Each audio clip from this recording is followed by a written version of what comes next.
Everyone welcome to Hima study. ఈరోజు topic ఏంటంటే 9th చాప్టర్లో మనం ఆల్రెడీ 2 సబ్ టాపిక్స్ అయితే కంప్లీట్ చేసాం కదా అండి. అంటే వరదలు, క్షామం, ఈ టాపిక్స్ గురించి అయితే లాస్ట్ వీడియోలో నేర్చుకున్నాం.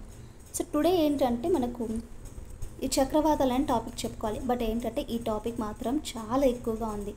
సో దీన్ని చేయడం కంటే ఇక్కడ ఉండే సబ్ టాపిక్స్ చేస్తే బెటర్ అవుతుంది అనేసి ఈ వీడియో చేస్తున్నాం. అండ్ ఇది స్కిప్ చేయడం అయితే ఉండదండి, లాస్ట్లో అయితే చెప్తాను. సో ప్రజెంట్ మనం నేర్చుకోవాల్సిన టాపిక్ ఏంటంటే టార్నడోలు. ఈ టార్నడోలు అంటే ఏం కాదండి, సుడిగాలి ఇది. సో అప్పుడప్పుడు మనకు సుడిగాలులు అనేవి వీస్తుంటాయి కదా, ఈ టోర్నడోలు అంటే సుడిగాలి, దీనికి మరొక పేరు. అండ్ నెక్స్ట్ ఈ టోర్నడోలు కంప్లీట్ అయిన తర్వాత అగ్నిపర్వతాలు అనే టాపిక్ కూడా మనం నేర్చుకుందాం. సో ఫైనల్గా చూసుకుంటే 2 సబ్ టాపిక్స్ ఇందులో మనకు కవర్ చేద్దాం. సో ప్రతి లైన్ కూడా బాగా చదవండి, ఎందుకంటే స్కిప్ చేయాల్సిన అవసరం అయితే ఇక్కడ కనిపించట్లేదు. ఎందుకంటే ఏ విధంగా క్వశ్చన్ అడుగుతారో మనం చెప్పలేము కదా. సో అన్నీ నేర్చుకుంటే ఒక పని అయిపోతుందండి. అండ్ క్లాస్ చూడబోయే ముందు మన ఛానల్ని లైక్ చేసి, షేర్ చేసి, అలాగే సబ్స్క్రైబ్ చేయడం మాత్రం మర్చిపోకండి. సో టాపిక్లోకి వెళ్ళిపోదాం మరి. సో ఇందాకే కదా మనం చెప్పుకునేది, టార్నడోస్ అంటే ఏం లేదండి, సుడిగాలి. అంటే ప్రతిరోజు ప్రకృతి వైపరీత్యాలు మనం ఎక్కడో చోట ఒక్కోసారి అత్యంత భయంకరమైనవి కూడా ఎదుర్కొంటున్నాం. అందులో ఫ్లడ్స్ కానివ్వండి, సైక్లోన్స్ కానివ్వండి, అలానే ఈ క్షామం అన్నాం కదా ఇందాక, కరువు. సో దానికి ఇలాంటివన్నీ కూడా ఏదో ఒక విధంగా మనకు ప్రకృతి వైపరీత్యాలనే టార్నడోలు అత్యంత భయంకరమైనవి. అంటే వాటిని బేస్ చూసుకుంటే ఈ టార్నడోస్ అనేవి చాలా భయానకంగా ఉంటాయి. ఎందుకంటే తరచుగా సంభవించడంలోనూ ప్లస్ అత్యధిక పరిమాణంలో విధ్వంసాన్ని అనేవి ఈ టార్నడోస్ అని సృష్టిస్తాయి. అదృష్టవశాత్తు చూసుకుంటే ఇవి ప్రపంచంలోని కొన్ని ప్రాంతాలకు మాత్రమే పరిమితమయ్యాయండి. ఆ ప్రాంతాలు ఏంటంటే ఫస్ట్ స్పానిష్ భాషలో ట్రొనాడో, అంటే స్పానిష్ భాషలో ట్రొనాడో నుంచి టార్నడో అనేది ఏర్పడింది. ఈ స్పానిష్ భాషలో ట్రొనాడో అనేది ఏదలాగైంది, టార్నడో అనే విధంగా ఏర్పడింది. మరి ఆ భాషలో చూసుకుంటే ట్రొనాడో అంటే ఉరుముల తుఫాను, ట్రొనాడో అంటే ఉరుముల తుఫాను. ఈ స్పానిష్ భాషలో ఫస్ట్ ఏ నేమ్ అయితే రన్ అయ్యేది, ట్రొనాడో. నెక్స్ట్ అది ఏ విధంగా చేంజ్ అయింది, టార్నడో. మరి ఆ భాష అనేది మీనింగ్ ఏంటి, ఉరుముల తుఫాన్ అనేసి. సో ఇది మనకు టార్నడోస్ గురించి మీనింగ్. మరి దాని యొక్క డెఫినేషన్స్ చూడండి. క్యూమ్యులోనింబస్, క్యూమ్యులోనింబస్ మేఘాన్ని నిటారుగా భూమి ఉపరితలంలో కలుపుతూ ఏర్పడ్డ తీవ్రమైన సుడిగాలినే టార్నడో అంటారు. క్యూమ్యులోనింబస్ మేఘాన్ని నిటారుగా భూమి ఉపరితలం కలుపుతూ ఏర్పడ్డ తీవ్రమైన సుడిగాలినే టార్నడో అంటారు. A violent rotating column of air. కొన్ని అరుదైన సందర్భాల్లో చూసుకుంటే క్యూములస్ అంటే మేఘమట్టం నుండి కూడా ఏర్పడవచ్చు. ఈ క్యూములస్ అనేది మేఘమట్టం నుండి కూడా ఏర్పడవచ్చు. ఒక నిర్దిష్టమైన ద్రవీభవన శంకు ఆకార గొట్టం వలె గోచరిస్తుంది ఈ టార్నడోస్ అనేది. ఈ గొట్టము సన్నని మొన, అంటే ఇట్లా సన్నగా మొనన భూమి ఉపరితలాన్ని తాకుతుంది. ఆ ప్రదేశం చుట్టూ శకల సంచయంను కూడిన ధూళి అనేది ఒక మేఘం మాదిరిగా అయితే ఏర్పడుతుంది. ఒక నిర్దిష్టమైన, చూడండి ఇక్కడ, ద్రవీభవన శంకు ఆకార గొట్టం వలె చూడడానికైతే కనిపిస్తుంది. ఆ గొట్టం అనేది సన్నని మొన భూమి ఉపరితలానికైతే తాకుతుంది. ఆ ప్రదేశము చూసుకుంటే చుట్టూ శకల సంచయనం, అంటే డస్ట్ నిండిపోయిన తర్వాత ఆ ధూళి అనేది ఒక మేఘం మధ్యలో ఏర్పడుతుంది. ఇంకా ఎక్కువ శాతం కన్నా చూసుకుంటే టార్నడోల వాయువేగం సాధారణంగా గంటకు ఎన్ని కిలోమీటర్స్ నుండి ఎన్ని కిలోమీటర్స్ వరకు ఉంటాయి, 64 కిలోమీటర్స్ నుంచి 177 కిలోమీటర్స్ వరకు అయితే ఉంటాయి. అంటే గంటకు చూసుకుంటే 64 కిలోమీటర్ల నుంచి 177 కిలోమీటర్ల వరకు. అంటే దాని వ్యాసం కన్నా చూసుకుంటే 75 మీటర్ల వరకు అయితే ఉంటాయి సమ్టైమ్స్. ఇవి చెదిరిపోవడానికి ముందు అనేక కిలోమీటర్ల దూరం అనేది ప్రయాణిస్తాయి. అంటే ఈ టార్నడోస్ అంతా కూడా చెదిరిపోవడానికి బిఫోర్ కిలోమీటర్ల దూరం అనేది ప్రయాణిస్తాయి. కొన్ని తీవ్రమైన టార్నడోల వాయువేగం చూసుకుంటే గంటకు ఎన్ని కిలోమీటర్స్ కంటే ఎక్కువగా ఉంటుంది, అంటే 480 కిలోమీటర్ల కంటే ఎక్కువగా ఉంటుంది. కొన్ని తీవ్రమైన అంటే ఎక్కువగా వాయువేగం గంటకి ఎన్ని కిలోమీటర్స్, 480 కిలోమీటర్స్ కంటే ఎక్కువగా. వ్యాసం పరంగా చూసుకుంటే 1.6 కిలోమీటర్ల వరకు ఉండి అవి 100 కిలోమీటర్ల కంటే ఎక్కువగా దూరం అనేవి ప్రయాణిస్తూ ఉంటాయి. మరి ఈ టార్నడోస్ ఉంటాయి కదా, అవి ఎలా ఏర్పడే విధానం ఎలా ఉంటుందంటే సూపర్ సెల్స్గా సూపర్ సెల్స్గా పిలువబడే ఒక రకమైన ఉరుముల తుఫాన్ల నుండి ఈ టార్నడోస్ అనేవి తరచుగా ఏర్పడతాయి. దేనివల్ల అంటే ఏ రకంగా సూపర్ సెల్స్గా పిలువబడే ఒక రకమైన ఉరుముల తుఫానుల నుండి ఈ టార్నడోస్ అనేవి ఎక్కువగా ఏర్పడుతూ ఉంటాయి, అంటే తరచుగా ఏర్పడతాయి. వాటిని సూపర్ సెల్స్ అంటారు. మరి మాధ్యమిక చక్రవాతాలను మేసోసైక్లాన్స్తో ఉంటాయి. ఇవి దేనితో ఉంటాయంటే మాధ్యమిక చక్రవాతాలతో అయితే ఉంటాయి.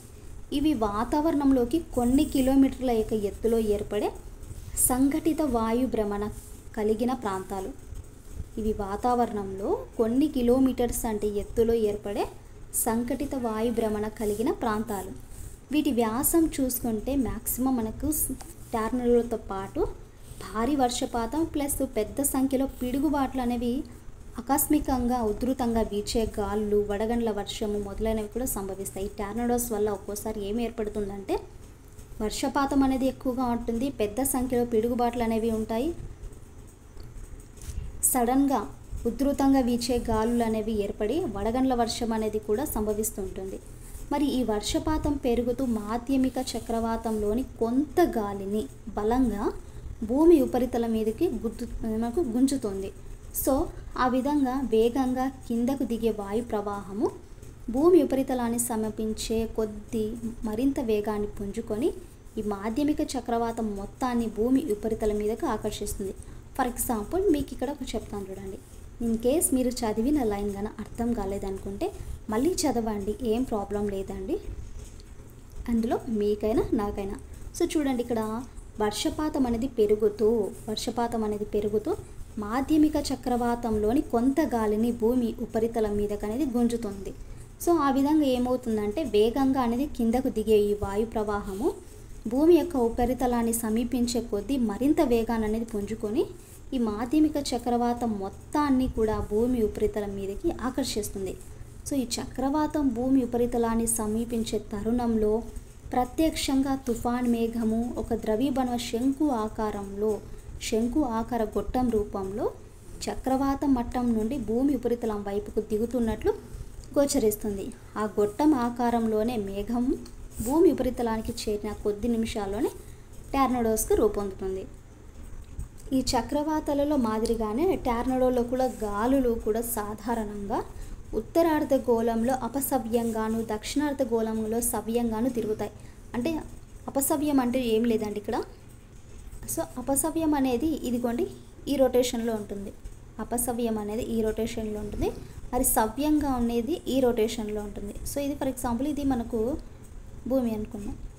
సో ఏదైనా సరే ఒక సర్కిల్ అనుకుందాం, ఇందులో మనకు క్లాక్ ఉంటుంది. సో సవ్యంగా వచ్చేసి ఇలా, అపసవ్యంగా అంటే ఇలా. ఇది గ్లోబ్ కదా, సో ఈ గ్లోబ్ని మనం చూసుకోవాలి, ఇటు చూస్తే సవ్యంగాను ఇటు చూస్తే అపసవ్యంగాను. మరి టార్నడోలు ఎక్కువగా ఏ టైంలో మనకు ఉంటాయంటే మధ్యాహ్న కాలం చివర, అంటే మధ్యాహ్న కాలంలో 3 గంటల నుండి సాధారణంగా 7 గంటల మధ్య అత్యధికంగా 5 గంటల ప్రాంతంలో, ఎక్కువగా చూసుకుంటే 5 గంటల ప్రాంతంలో అనేవి సంభవిస్తాయి. ఈ ఉష్ణమండల చక్రవాతాలలో మాదిరిగానే వీటి కేంద్రాలు కూడా మేఘరహితమై ప్రశాంత వాతావరణం అత్యల్ప వాయుపీడనంతో ఉంటాయి. నెక్స్ట్ చూడండి, అభివృద్ధి పరిచిన పూజిత స్కేల్. సో ఇక్కడ పిక్చర్ ఇచ్చారు చూడండి, పూజిత స్కేల్. నెక్స్ట్ చూసుకుంటే ఈ టార్నడోస్ వల్ల సంభవించిన విధ్వంసం బేస్ చేసుకొని వాటిని కింది విధంగా వర్గీకరించేందుకు శాస్త్రవేత్తలు 2007 ఫిబ్రవరి 1 తేదీ నుండి అభివృద్ధి పరిచిన పూజిత స్కేల్ను ఉపయోగిస్తున్నారు. ఇందాక మనం ఒక డయాగ్రామ్ చూసాం కదా అండి. సో ఆ డయాగ్రామ్ ఏంటంటే 1 తేదీ నుండి అభివృద్ధి పరిచిన పూజిత స్కేల్ అంటే టార్నడోస్ వల్ల సంభవించిన విధ్వంస ఆధారంగా వాటిని వర్గీకరించేందుకు శాస్త్రవేత్తలు 2007 ఫిబ్రవరి 1 తేదీ నుండి అభివృద్ధి పరిచిన పూజిత స్కేల్ను ఉపయోగిస్తున్నారు. అంటే 0 స్థాయిలో టార్నడో మూలంగా వృక్షాలు దెబ్బతినవచ్చు, భవనాలకి నష్టం వాటిల్లవచ్చు. అయితే ఈ EF5 టార్నడో సంభవించిన ప్రాంతాలలోని భవనాలన్నీ పునాదులతో సహా పెకిలించబడి ఆ ప్రాంతం మొత్తం ఖాళీగా మారిపోతుంది. సో 0 స్థాయిలో చూసుకుంటే వృక్షాలు అలాగే భవనాలకి నష్టం అనేది సంభవించదు. బట్ ఇక్కడ EF5 టోర్నడో సంభవించిన ప్రాంతాలలోని భవనాలు కానీ పునాదులతో సహా కూడా పడిపోయి మనకు అక్కడ విధ్వంసం అనే మాదిరిగా ఉండేది. సో ఆ ప్రాంతం మొత్తం ఖాళీగా మారిపోయేది. భారీ ఆకాశ హర్షాలు కూడా ఘోరంగా దెబ్బతినే ప్రమాదం ఉంది. ఇక్కడ మనకు అత్యంత తీవ్రమైన టోర్నాడోస్ ఏ ఇయర్ ఎక్కడ ఎక్కువ జరిగాయనే దాని గురించి అయితే ఇచ్చారండి. సో చూద్దాం. సో మే 3 చూడండి, మే 3 నుండి 6 వరకు ప్లస్ 1999లో జరిగిన సంఘటన ఇది. ఈ అమెరికా సంయుక్త రాష్ట్రాల్లోని ఒక్లాహోమా రాష్ట్రం, ఈ ఒక్లాహోమా అనే రాష్ట్రంలోని మూర్ అనే ప్రాంతంలో సంభవించిన F5 ఫుజితా 5 స్థాయి టోర్నడోలో ఇప్పటి వరకు భూమి ఉపరితలంపై నమోదు చేసిన అత్యధిక వాయు వేగాన్ని నమోదు చేస్తారు. అది గంటకు ఎన్ని కిలోమీటర్స్ చూడండి, 484 ప్లస్ 32 కిలోమీటర్స్ వరకు అయితే వెళ్ళేది. సో అమెరికా సంయుక్త రాష్ట్రాల్లోని ఒక్లాహోమా అనే రాష్ట్రంలో మూర్ అనే ఒక ప్రాంతంలో సంభవించిన ఫుజితా 5 స్థాయి ఈ రకంగా ఉండేది. నెక్స్ట్ ఏప్రిల్ 26, 1989లో చూసుకుంటే బంగ్లాదేశ్లో సంభవించిన దౌల్తీపూర్ సాల్తీరియా టోర్నడో ప్రపంచ చరిత్రలో అత్యధిక ప్రాణాంతక టోర్నడోగా నమోదు చేయబడింది. దీని మూలంగా చూడండి 1300 మంది చనిపోయారు. ఎక్కడ అండి? ఈ యొక్క బంగ్లాదేశ్లో దౌల్తీపూర్ సాల్తీరియా అనే టోర్నడో ప్రపంచ చరిత్రలో చూసుకుంటే అత్యధికంగా ప్రాణాంతకంగా నమోదు చేయబడింది. అలాగే నవంబర్ 1915 చూడండి, కొన్ని మహాశక్తివంతమైన టోర్నడోస్ పెద్ద మొత్తాల్లో శకల సంచయనాన్ని గాలిలోనికి లేపి చాలా దూరం వరకు తరలించి తిరిగి భూతల మీద కనివి జారవిడుస్తాయి. సో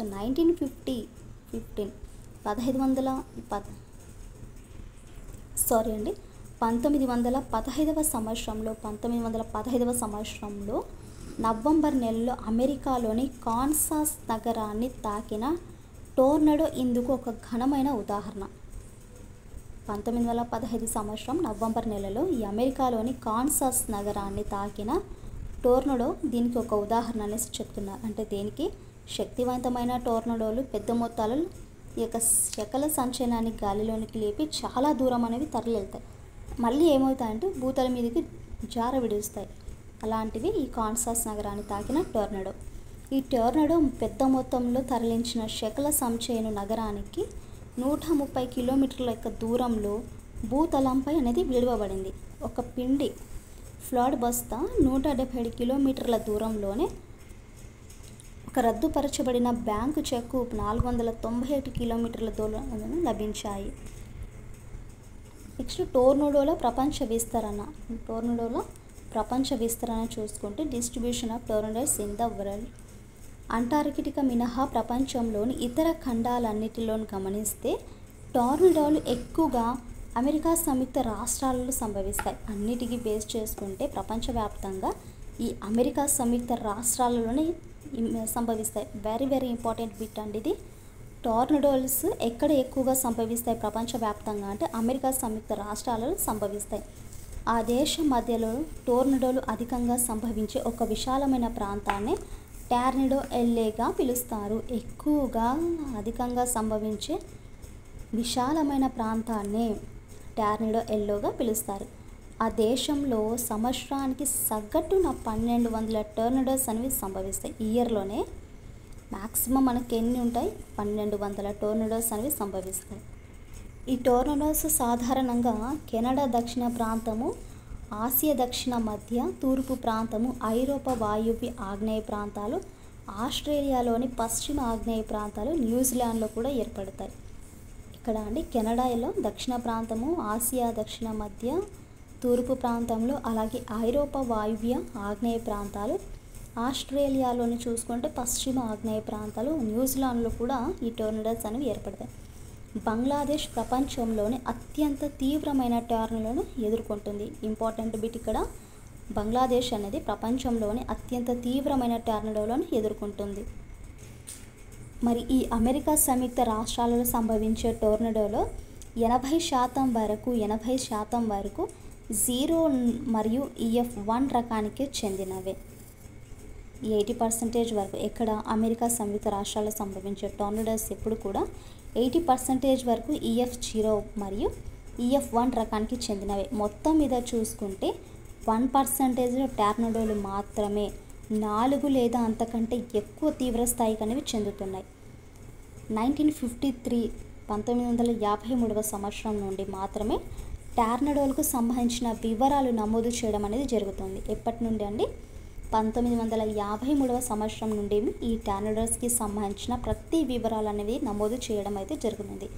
ఈ అమెరికా సంయుక్త రాష్ట్రాల టార్నడోలకు సంబంధించినంత వరకు 2008 సంవత్సరము 10వ అత్యంత ప్రాణాంతక సంవత్సరంగా నమోదు చేయబడింది. చూడండి ఇక్కడ ఈ అమెరికా సంయుక్త రాష్ట్రాలలో టార్నడోలకు సంబంధించినంత వరకు చూసుకుంటే 2008 సంవత్సరంలో 10వ అత్యంత ప్రాణాంతక సంవత్సరంగా నమోదు చేయబడింది ఈ 2008 సంవత్సరం. క్రిందటి దశాబ్ది సగటు చూసుకుంటే 1270 కాగా 2008లో చూసుకుంటే టార్నడోల సంఖ్య అనేది 1630కి చేరింది. అందులో మొత్తము 36 అతి తీవ్ర స్థాయిలో టార్నడోలను అభివృద్ధి పరచబడిన ఫుజిటా స్కేలుపై EF3 నుండి EF5 టోర్నడోలుగా గుర్తించారు. 36 అనేది అతి తీవ్ర స్థాయిలో అభివృద్ధి పరచబడిన ఈ ఫుజిటా స్కేల్పై EF3, EF5 టోర్నడోస్గా గుర్తించారు. అలాగే ఐరోపా, ఆసియా, ఆఫ్రికా దక్షిణ ప్రాంతం అలాగే దక్షిణ అమెరికా ప్రాంతాలలోని ప్రతి సంవత్సరం తీవ్రమైన టార్నడోస్ అనేవి ఎక్కువగా ఏర్పడతాయి. నెక్స్ట్ టాపిక్ అగ్నిపర్వతాలు. ఈ అగ్నిపర్వతాల గురించి అయితే ఇప్పుడు నేర్చుకుందాం. ఇక్కడ సంభవించిన ప్రాంతాలలో వేటికవే విశేషంగా ధన ప్రాణ నష్టాలు అనేవి కలుగజేస్తాయి. కాబట్టి ఈ భూకంపాలు, హిమ సంపాతాలు, అలాగే భూపాతాలు, చక్రవాతాలు, సునామీలు, వరదలు, క్షామలు, టోర్నడోస్ మాదిరిగా ఈ అగ్నిపర్వతాలు కూడా మానవుని ఎంతగానో వ్యాకులతకు గురి చేస్తాయి, టెన్షన్స్కి. ఇవన్నీ కూడా మానవుని ప్రమాదకరమైన సహజ సంఘటనలు కాబట్టి వీటిని మనము ప్రకృతి వైపరీత్యాలు అంటాం. అంటే మనం ఏం చేయలేం కదా, న్యాచురల్గా జరిగే వాటిని ప్రకృతి వైపరీత్యాలు అంటాం. మరి ఈ అగ్నిపర్వతం యొక్క డెఫినేషన్స్ చూడండి. ఇక్కడ అంతర్భాగం నుండి ఉపరితలం మీదకు శిలాద్రవం, మనకు భస్మం, అలాగే వివిధ వాయువులను విడుదల చేసి ఏదైనా ఒక గ్రహ ఉపరితలం పటలం మీద ఏర్పడ్డ రంధ్రం లేదా పగులునే అగ్నిపర్వతం అంటారు. అంటే అంతర్భాగం నుండి లోపల, మనకి ఇక్కడ ఫర్ ఎగ్జాంపుల్ ఇది అంతర్భాగం అనుకోండి. ఈ అంతర్భాగం నుండి ఉపరితలం మీదకు, అంటే ఈ ఉపరితలం మీదకు ఈ శిలాద్రవం అలాగే భీష్మం వివిధ వాయువులను విడుదల చేసి ఏదైనా ఒక గ్రహ ఉపరితలం లేదా పటలం మీద ఏర్పడ్డే రంధ్రము లేదా పగులునే అగ్నిపర్వతం అంటారు. భూమి ఉపరితలంపై సముద్ర మట్టానికి ఎగువగాను దిగువగాను ఏర్పడ్డ అగ్నిపర్వతాలలో అధిక భాగము విరూపకారక ఫలకాల అంచులలో ఏర్పడ్డాయి. ఇది గుర్తుపెట్టుకోవాలి బిట్టు. భూమి ఉపరితలంపై సముద్ర మట్టానికి ఎగువన కానీ లేకుంటే దిగువన కానీ ఏర్పడ్డ అగ్నిపర్వతాలలో ఎక్కువ భాగము ఈ విరూపకారక ఫలకాల అంచులలో ఈ అగ్నిపర్వతాలను ఏర్పడ్డాయి. అయితే కొన్ని అగ్నిపర్వతాలు అరుదుగా అక్కడక్కడ ఆ ఫలకాల మీద కూడా ఏర్పడ్డాయండి. మరి ఈ అగ్నిపర్వత ఉద్భేదనాలకు కారణాలు ఏంటో చూద్దామా. భూ అంతర్భాగం నుండి శిలాద్రవం పెళ్ళుబీకడం, అప్వేలింగ్ అంటారు. ఆల్రెడీ మనం ఈ లెసన్ నేర్చుకున్నాం అగ్నిపర్వతాల గురించి. ఈ అగ్నిపర్వత ఉద్భేదనాలను సంభవిస్తాయి. ఈ ప్రక్రియకు సంబంధించిన ఈ విరూపకారకాల ఫలకాల సిద్ధాంతము 3 కారణాంశాలను అయితే సూచిస్తుంది. అవేంటంటే ఇక్కడ చూడండి, పక్కపక్కన ఉన్న 2 విరూపకారకాల ఫలకాలు ఒకదానికొకటి దూరంగా జరగడం వల్ల వాటి అంచుల మధ్య ఖాళీ అనేది ఏర్పడుతుంది. సో ఆ ఖాళీని భర్తీ చేయడానికి ఈ ఎస్తేనో ఆవరణం నుండి మ్యాగ్మా పెళ్ళుబీకుతుంది. నెక్స్ట్ పాయింట్ చూడండి, పక్కపక్కన ఉన్న 2 విరూపకార ఫలకాలు ఒకదానికి ఒకటి ఢీ కొట్టుకుంటాయి. సో అలా ఢీ కొట్టుకున్నప్పుడు ఒక ఫలకం రెండవ ఫలకాన్ని కిందకి తోసినప్పుడు అది కరగడం వల్ల ఏర్పడే ఈ శిలాద్రవం అనేది ఒకసారిగా పెళ్ళుబీకడం అయితే జరుగుతుంది. నెక్స్ట్ థర్డ్ పాయింట్ చూడండి, ఒక విరూపకారక ఫలకం తాపస్థవి హాట్ స్పాట్ లేదా ఒక భిన్న మ్యాగ్మా క్షేత్రం, ఏ పాకెట్ ఆఫ్ మ్యాగ్మా పై నుండి కరిగినప్పుడు అధిక వేడిమికి ఆ పొర అనేది అడుగు భాగంలో కరగడం వల్ల ఏర్పడే శిలాద్రవం అనేది ఉంటుంది. సో ఇలా మనం చూసుకుంటే మూడు సందర్భాలలో మ్యాగ్మా అనేది శక్తివంతంగా భూమి ఉపరితలాన్ని చేరేటప్పుడు అగ్నిపర్వత ఉద్భేదనం సంభవిస్తుంది. దీనినే మనం ఈ భూ ఉపరితలాన్ని చేరగానే దాన్ని లావా అంటారు. నెక్స్ట్ అగ్నిపర్వతాల వల్ల సంభవించే ప్రమాదాలు ఏంటో చూద్దాం. ఈ వాల్కనోస్ యొక్క సంభవించే ప్రమాదాలు ఏంటంటే, ఈ అగ్నిపర్వతాలు భూమి మీద కానీ మానవుల ఆస్తులకు కానీ ప్రాణాలకు ప్రత్యక్షంగా లేకుంటే పరోక్షంగా ప్రమాదాన్ని పెంచుతాయి. ఈ పర్వతాలు భూమి మీద మానవులకు ఆస్తి ప్లస్ ప్రాణంకు ప్రత్యక్షంగా ఉంటాయి, ఒక్కోసారి పరోక్షంగానే ప్రమాదాలను పెంచుతుంటాయి. తాపశిలావకల ప్రవాహాలు లావా ప్రవాహాలు పైనుంచి పదే భస్మం అనేది శకల సంచయన ప్రవాహాలు ప్రత్యక్ష ప్రమాదాలకు కారణమవుతాయి. చూడండి ఇక్కడ తాపశిలావకల ప్రవాహాలు, నెక్స్ట్ లావా ప్రవాహాలు పైనుంచి ఈ భస్మము ప్లస్ శకల సంచయన ప్రవాహాలు ప్రత్యక్ష ప్రమాదాలకి కారణమవుతాయి. తాపశిలా శకల ప్రవాహాలు అంటే తాపశిల ప్రవాహాలంటే మండుతున్న భస్మం, శిలాశకలాలు, వాయువుల మిశ్రమంతో ఏర్పడే ప్రవాహాలే ఇవి. ముఖ్యంగా 85 డిగ్రీ సెల్సియస్ లేదా అంతకంటే ఎక్కువగా ఉండే ప్రాంతాలు గంటల సంచయనాలు కలవడం వల్ల తడి కాంక్రీట్ను పోలిన మిశ్రమంలో ఏర్పడే ప్రవాహాలు ఇవి లోయలలో అధికంగా ప్రవహిస్తూ తమ మార్గంలో నిలిచిన దేనినైనా నాశనం చేస్తాయి. మరి 20వ శతాబ్దంలో సంభవించిన అగ్నిపర్వత సంబంధిత మరణాలు చూసుకుంటే చాలా వరకు కూడా తాపశిల శకల ప్రవాహాలు, లావా ప్రవాహాల మూలంగానే సంభవించాయి.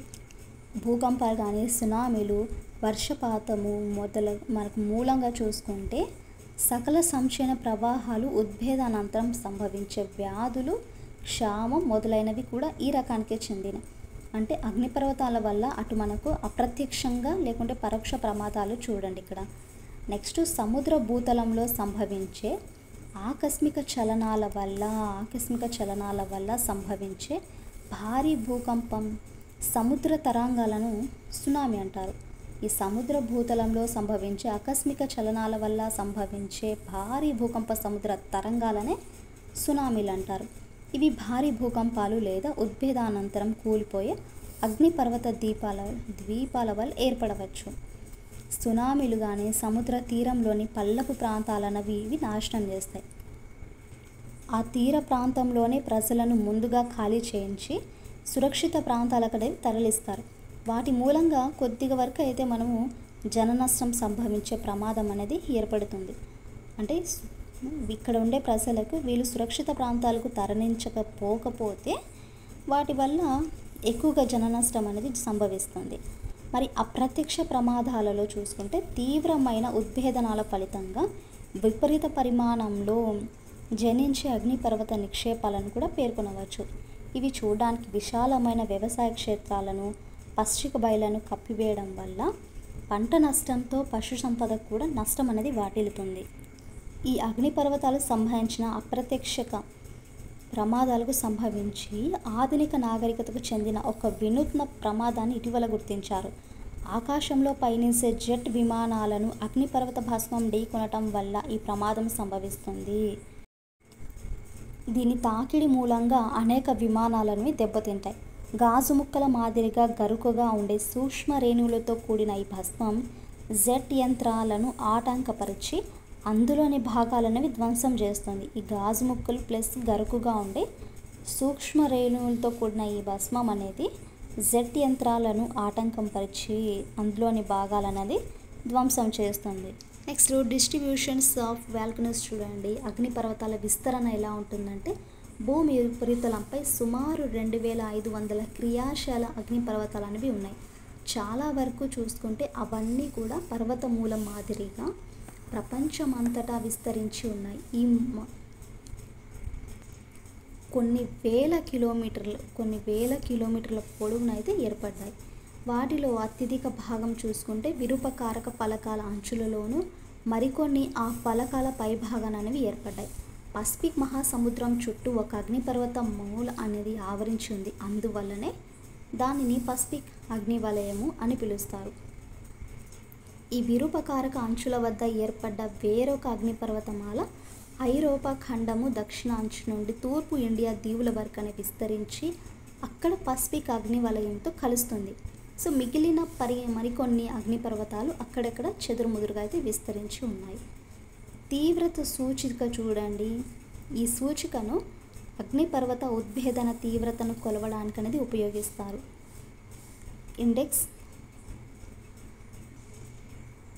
దానిలో ఉద్భేదన తీవ్రతను సూచించి 0 నుండి 8 వరకు క్రమంగా పెరిగే వివిధ స్థాయిలు అనేవి ఉంటాయి. ఈ సూచికను ఉద్భేదన యొక్క తీవ్రతను కొలవడానికి అయితే ఉపయోగిస్తారు. ఆ ఉద్భేదన తీవ్రతను సూచించేది 0 నుండి 8 వరకు క్రమంగా పెరిగే స్థాయిలు అనేవి ఉంటాయి.